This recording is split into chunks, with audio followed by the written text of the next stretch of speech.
Now to a story that has a lot of people across the country talking. An unpaid reserve deputy involved in a fatal shooting this month in Oklahoma.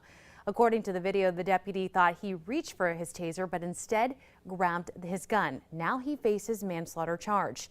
Now we wanted to check with local law enforcement to see whether they are using reserves. And as 27 First News reporter Gerry Ricciutti reports, training is a crucial part of how and where these workers are used.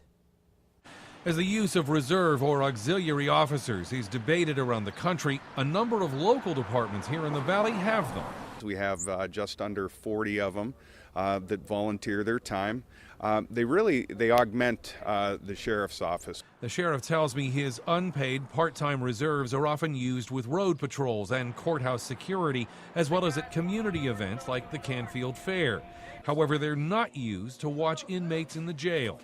Still, he insists the reserves, like all other law enforcement in Ohio, need to maintain their Ohio peace officers' mandated training or else face losing their commissions. Their yearly updates, their weapons trainings, their use of force training, they get every bit of same training as a full-time officer would.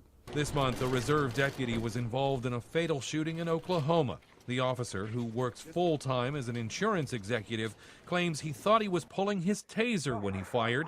Green tells me none of his reserves use tasers, but all carry firearms, as do the 7 now working for the Struthers Police.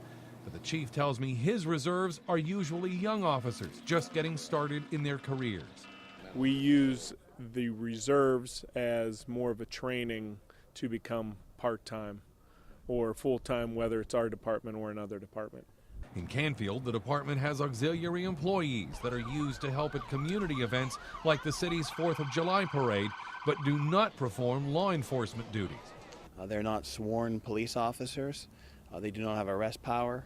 They do not carry firearms. They're not trained to carry firearms. Interestingly, Youngstown hasn't had auxiliaries in nearly 20 years, in part because of union concerns. Gerry Ricciutti, WKBN 27 First News.